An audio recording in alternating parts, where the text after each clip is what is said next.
On parle d'entrepreneuriat aujourd'hui et il ne faudrait surtout pas mettre de côté notre industrie française. Absolument. Je pense même qu'on peut dire que Big, c'est aussi un événement des industriels français qui sont quand même les premiers entrepreneurs et ce depuis des siècles. Eh ben, indeed. Et alors vous portez la French Fab.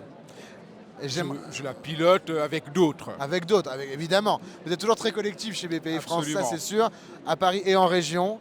Est-ce qu'on peut avoir quelques chiffres cette année sur les besoins, par exemple, de talents dans l'industrie, sur le financement que vous faites pour l'industrie, et peut-être aussi sur comment est-ce que l'industrie va en 2025, parce qu'on entend en cette rentrée de septembre beaucoup de demandes des patrons. Comment les industriels vont, eux?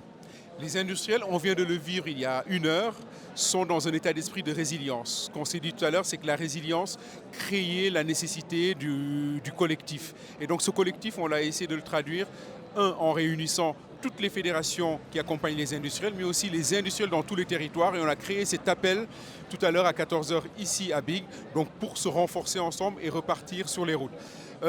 On a l'ambition chez BPI France de créer 100 entreprises, 100 usines par an. 100 usines, ça fait 100 000 emplois par an. Et pour ce faire, on relance à partir d'aujourd'hui un tour de France des industries.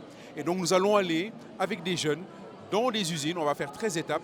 Et à chacune de ces étapes, nous irons aussi dans les collèges pour que des industriels parlent aux collégiens et qu'ils les familiarisent au métier de l'industrie. Je me souviens de Julien Norona, un collègue à vous, qui disait « Pour qu'un jour les parents ne disent pas si tu travailles mal, tu iras à l'usine, mais qu'ils puissent dire si un jour tu travailles bien, tu pourras aller à l'usine. » Julien Norona, mon boss, pour ne pas, voilà, pour être tout à fait clair, estime, et c'est ce qui nous porte, qu'aujourd'hui, je pense que l'avenir de la France passe par ces métiers industriels qui sont des débouchés absolument, je dirais, fertiles pour nos jeunes et donc qui doivent regarder de plus en plus.